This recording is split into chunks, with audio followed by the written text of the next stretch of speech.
Hello అండి, welcome to my channel. మీరు చూస్తున్నది నాగలక్ష్మి యూట్యూబ్ ఛానల్ అండి. నేను మొన్న శారీ చూపించాను కదా, ఎప్పుడో 6 months బ్యాక్ శారీ కొనుక్కున్నాను. అది స్టిచ్చింగ్ డేట్ మర్చిపోయి ఏదో బ్యాగ్లో పడేశాను. సో ఆ బ్యాగ్ సదురుతుంటే ఆ శారీ బయటకు వచ్చిందనమాట. ఇంకా దాన్ని నేను రీల్ కూడా చేశాను, ఈ శారీ ఎలా స్టిచ్చింగ్ చేస్తానో చూడండి అని చేసి. ఈరోజు స్టిచ్చింగ్ స్టార్ట్ చేశాను అనమాట. ఎందుకంటే మార్చి 6వ తారీఖు మా మ్యారేజ్ డే. సో ఆ రోజు కట్టుకున్నా, ఆ రోజు డ్రెస్కి అని ఈరోజు స్టిచ్చింగ్ చేస్తున్నాను, సండే రోజు. సో శారీ వచ్చేసి 5 meters ఉంటుంది కదా, 4 పొరలుగా మడతేసాను అనమాట ఫుల్ ఫ్రాక్ కోసం. సో నేను ఫుల్ ఫ్రాక్ కుట్టట్లేదు, జస్ట్ ఫ్రాక్ కుడుతున్నాను. ఎందుకంటే లంగా ఓని సెట్ చేద్దాం అనేసి ఫ్రాక్ వచ్చేసి అంబ్రిల్లా టైపు కుడుతున్నాను అనమాట. ఇప్పుడు 4 మడతల మీద మనం వేసాం కదా, సో ఎవరికైనా అదే లెంత్ వచ్చేస్తుంది, 38 ఉంటుంది లెంత్ వచ్చేసి. ఇంకెంత పొడవు ఉన్న వాళ్ళకైనా సరిపోతుంది, ఏదన్నా ఉంటే అడ్జస్ట్ చేసి కట్టుకోవడమే. సో నేను వచ్చేసి 5'7" ఉంటాను, అందుకనేసి నాకు 38 కొంచెం తగ్గిద్ది, ఒక అంగుళం వేసుకున్నాక మీరే చూసి చెప్తారు కదా. సో ఎవరికైనా సరే ఆ పొడవు అయితే సరిపోతుంది. ఇలా మడతేసి ట్రై చేయండి, చాలా బాగా వస్తుంది ఫ్రాక్ అయితే. ఎందుకంటే చాలా వెడల్పు వస్తుంది, 5 మీటర్లు క్రాస్ కటింగ్ అంటే చూస్తారు కదా మీరే, చాలా వెడల్పు వస్తుంది అనమాట. ఫ్రాక్ అయితే చాలా బాగుంటుంది, పెద్దగా వస్తుంది. సో ఇంకా ఇది పల్చటి చీర, అంటే 60 grams చీర కాబట్టి మనకి ఇంకా మామూలుగా ఉంది. అదే మందాటి క్లాత్ అయితే ఇంకా చాలా బాగా ఉంటుంది. నడుము వచ్చేసి 7 పెట్టాను 4 మడతల మీద. ఎందుకంటే నడుము నేను కొంచెం సన్నగా ఉంటాను కాబట్టి 7 పెట్టాను, 7.5 పెట్టాను అనమాట, 30 వస్తుందని చెప్పేసి. సో ఇంకా కటింగ్ అయితే అయిపోయింది, అలా ఉంది. ఇంకా లైనింగ్ యాడ్ చేసి కుడితే ఎలా ఉంటుందో మీరే చూద్దరు. కానీ ఇంకెప్పుడు బ్లౌజ్ కటింగ్ స్టార్ట్ చేస్తాను, చూసారు కదా. ఇంకా అది అలా వచ్చేసింది 4 పొరల మీద అయితే. సో పూర్తి స్టిచ్చింగ్ అయిపోయాక మీరు చూద్దరు. కానీ బ్లౌజ్ కటింగ్ అయితే చేస్తున్నాను. నేను ఫస్ట్ టైం ప్రిన్స్ కటింగ్ అయితే కుట్టుకుంటున్నాను. ఎందుకంటే అదివరకు ఊర్లో కుట్టానని నేను ప్రిన్స్ కటింగ్ స్టిచ్చింగ్ చేసుకోలేదు. ఎందుకంటే నేను బ్లౌజెస్ శారీస్ చాలా తక్కువ, ఓన్లీ డ్రెస్సులు టాపుల మీదే ఉంటాను ఎప్పుడు. సో అందుకని ఫస్ట్ టైం ప్రిన్స్ కటింగ్ అయితే చేసుకుంటున్నాను.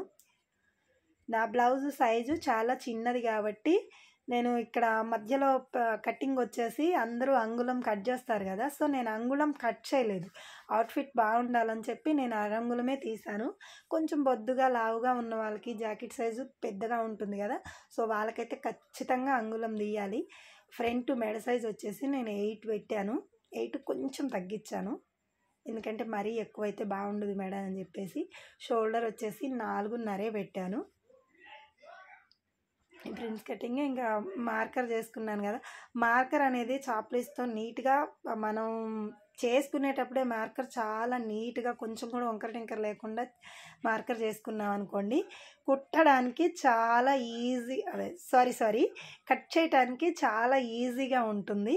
సో చాలామంది ఏంటంటే డాట్స్ పెట్టి చూపెడుతుంటారు కదా, సో డాట్స్ పెట్టినట్టయితే మనకి కొత్తగా కటింగ్ చేసే వాళ్ళకి మంచిగా నీట్గా రాకపోవచ్చు. సో మీరేంటంటే మార్కర్ చేసుకునేటప్పుడే చాప్లిస్ తోటి స్ట్రైట్ చేసేయండి, మంచిగా గీసేయండి. సో అలా గీసేసారనుకోండి మనకు కటింగ్ నీట్గా వస్తుంది. చూసారు కదా, చిన్న ఒక అరంగుళం తీసానమాట. సో ఫ్రంట్ కటింగ్ అయిపోయింది, ఇప్పుడు బ్యాక్ సైడ్ కటింగ్ చూపెడతాను. ఓపెన్ పొరలు వచ్చేసి మనకెళ్ళి వచ్చేటట్టు వేసుకోవాలి, ఎందుకంటే బ్యాక్ ఉక్సులు కదా. సో అందుకనేసి ఓపెన్ మనకెళ్ళి, నేను ఎక్కువ బ్లౌజ్ కటింగ్ అనేది బ్లౌజ్ నమూనాతోటే కట్ చేస్తాను. బయట వాళ్ళ ఎవరైనా టేపు నమూనాతో కట్ చేయను. అంటే బ్లౌజు ఎవరికి ఏ సెట్ అవుతుందో సరిపోదు, కొలతలు వేరేగా ఉంటాయి, బ్లౌజ్ నమూనా వేరేగా ఉంటుంది. యాజ్ టీజ్గా వచ్చేస్తుంది బ్లౌజ్ నమూనా అయితే. విలేజెస్లో ఎక్కువ బ్లౌజ్ నమూనాలే, ఎందుకంటే నేర్పే వాళ్ళు కూడా మాకు అలాగే నేర్పించేవాళ్ళు. టేప్ కొలత చాలామందికి రాదు కూడాను. సో ఇంకా బ్లౌజ్ నమూనా అయితే చాలా ఈజీగా వచ్చేస్తుంది కటింగ్. కొత్తగా నేర్చుకునే వాళ్ళకైతే చాలా సింపుల్గా వచ్చేస్తుంది, యాజ్ టీజ్గా దించేయచ్చు బ్లౌజ్ నమూనా అయితే. మెడ దగ్గర నుంచి అంతా కూడా నేను బ్లౌజ్ నమూనాతోటే కటింగ్ నేర్చుకున్నాను, ఎక్కువ శాతం బయట వాళ్ళే కూడా. ఇంక ఇప్పుడు ప్రిన్స్ కటింగ్ వచ్చేసి బ్లౌజ్ నమూనాతో రాదు, సో దానికి టేప్ కావాలి కాబట్టి నేను ఫ్రంట్ వరకు టేప్ తీసుకున్నాను. ఇంకా బ్యాక్ వచ్చేసి నా బ్లౌజ్ నమూనాతో నాకు వచ్చిన కటింగ్ నేనే చేస్తున్నాను అనమాట. చాలామంది నేర్చుకునే వాళ్ళైతే ట్రై చేయండి, బ్లౌజ్ నమూనానే ఈజీగా వస్తుంది. పలక మెడ పెట్టేశాను బ్యాక్ హుక్స్లు. ఇంకా చూసారు కదా, మార్కర్తో చాప్లిస్తో మాత్రం ఖచ్చితంగా మార్క్ అలా గీసుకుంటే మనకి సూపర్గా వస్తుంది కటింగ్, డాట్స్ పెట్టుకోకుండా. మనకి లైనింగ్ కటింగ్ నీట్గా వచ్చేసింది అంటే పైన బ్లౌజ్ పీస్ కటింగ్ కూడా చాలా ఈజీగా సింపుల్గా వచ్చేస్తుంది. కొంచెం ఎక్కువ తక్కువ కట్ చేసుకున్నా కానీ బ్లౌజు ఏం కాదు. సో బ్యాక్ పార్ట్ కూడా అయిపోయింది. ఇంకొచ్చేసి హ్యాండ్స్ తీస్తున్నాను అనమాట. ఇంకా హ్యాండ్స్ ఏ మూలకు తీసినా వచ్చేస్తాయిలేండి, ఎందుకంటే హ్యాండ్స్ నాకు చాలా సన్నగా ఉంటాయి. ఇంక ఇప్పుడు పైన పీస్ కట్ చేస్తున్నాను. శారీ పీస్ ఎక్కడి నుంచి తీసానంటే అది మన ఫ్రాక్కి తీసిందా, కింద అటు మూల ఇటు మూల మిగిలిద్ది కదా, సో దాంట్లో నేను వచ్చేసి బ్లౌజ్ కట్ చేసుకుంటున్నాను. ఎవరికైనా అలాగే అవుతుంది, ఇంత లావుగా ఉన్నా అయిపోతుంది అనమాట. 5 మీటర్స్లోనే ఫ్రాకు బ్లౌజ్ రెండు అయిపోతాయి. ట్రై చేయండి. ఇంకా స్టిచ్చింగ్ స్టార్ట్ చేశాను. ఫ్రాక్ అయితే ముందు కుడుతున్నాను. సపోజ్ మీకు బ్లౌజ్ స్టిచ్చింగ్ నేను చూపించలేకపోవచ్చు, ఆ కంప్లైంట్ అయ్యాక చూపెడతాను. ఎందుకంటే వీడియో తీయటానికి మా పిల్లలు ఉండని అంటున్నారు, వెళ్ళిపోతా అంటున్నారు ఆడుకోవడానికి, సండే కదా, అందుకని ఫ్రాక్ అయితే స్టిచ్చింగ్ చేస్తున్నాను. సో ఈ వీడియో వచ్చేసి నేను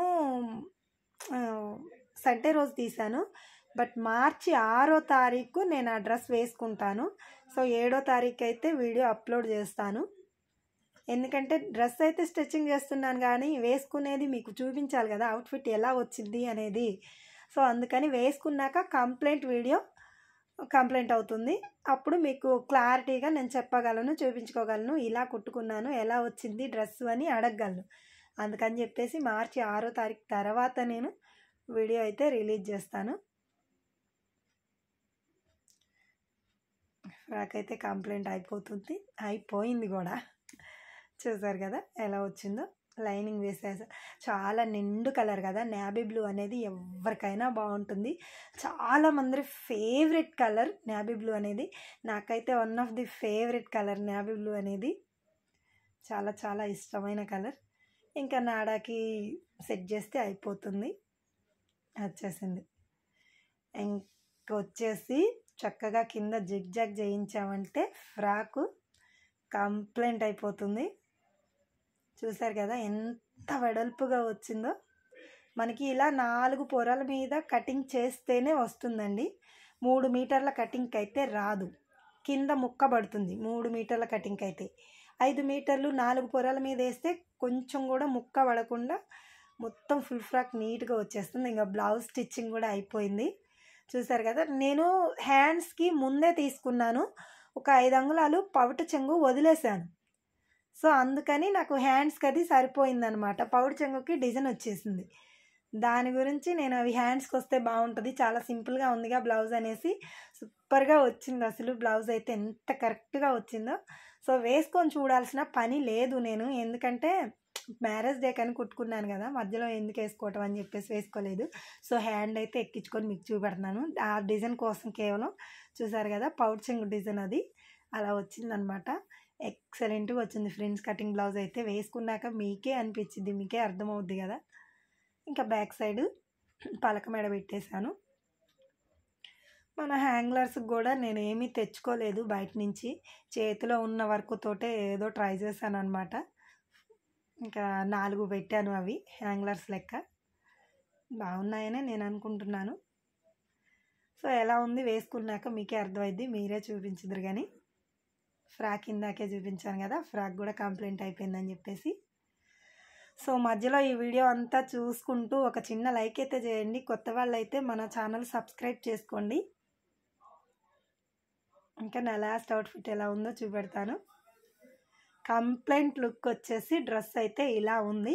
సో అదైతే మామూలుగా ఫ్రాకు బ్లౌజు కుట్టాను, జస్ట్ చున్నీ వేసుకొని కవర్ చేయొచ్చు, చాలా బాగుంటుంది.